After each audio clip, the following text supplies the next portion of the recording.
আসসালামু আলাইকুম। নিশ্চয়ই সবাই ভালো আছেন। আলহামদুলিল্লাহ আমিও ভালো আছি। আজকে আমি আপনাদের সাথে আলোচনা করব কোন ধরনের মানুষকে আপনি ভালো বলবেন।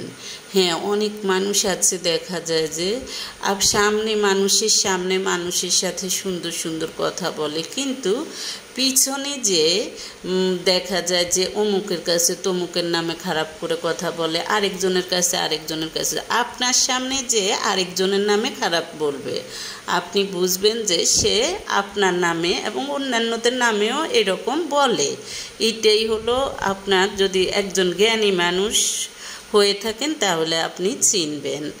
হ্যাঁ, তারপরেও কিভাবে চিনবেন কোন মানুষ ভালো? প্রতিটি মানুষ অন্যায় আবদার অথবা অন্যায়ের প্রতিবাদ করা, এগুলো করলে আপনি তাকে খারাপ বলতে পারেন না। কারণ অন্যায়ের প্রতিবাদ না করলে বারবার একই অন্যায় আপনার সাথে হতে থাকবে।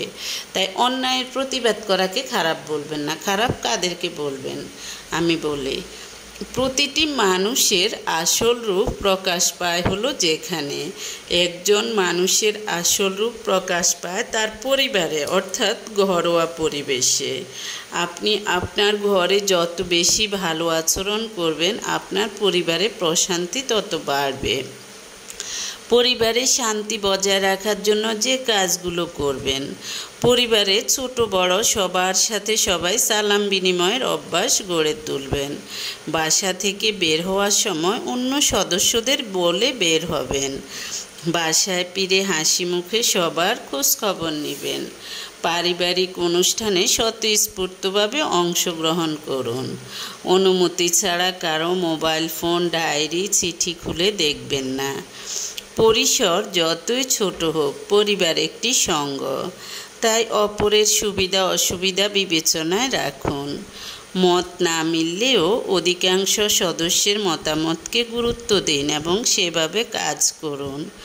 কাউকে হেয় করে বা খোঁচা দিয়ে কথা বলা, নেতিবাচক মন্তব্য করা পুরোপুরি বর্জন করুন। ধর্ম ও নৈতিক শিক্ষার আলোকে পারিবারিক মূল্যবোধ গড়ে তুলুন এবং পারিবারিকভাবে সেগুলো চর্চা করুন। আপনি কিভাবে জ্ঞানের জাকাত দিবেন, এবার আমি সেটা বলবো। যাদেরকে রাসূলুল্লাহ সাল্লাল্লাহু বলেছেন, যাদেরকে আমি সবচেয়ে বেশি ঘৃণা করি এবং কিয়ামতের দিন যারা আমার থেকে সবচেয়ে দূরে অবস্থান করবে, তারা হলো সেই সব লোক যারা অনর্থক কথা বলে এবং যারা অন্যকে ছোট করে কথা বলে এবং যারা দেখা যায় যে মিথ্যা বলে, কথায় মিথ্যা বলে, আবার কসম কাড়ে এবং যারা কথা বলার সময় নিজেদের পাণ্ডিত্য জাহির করে। আমাদের সমাজে এমন অনেক মানুষ আছে, তারা পুরুষ অথবা মহিলা যে কেউ কোনো ধরনের হতে পারে, তারা নিজেদেরকে অলরাউন্ডার মনে করে।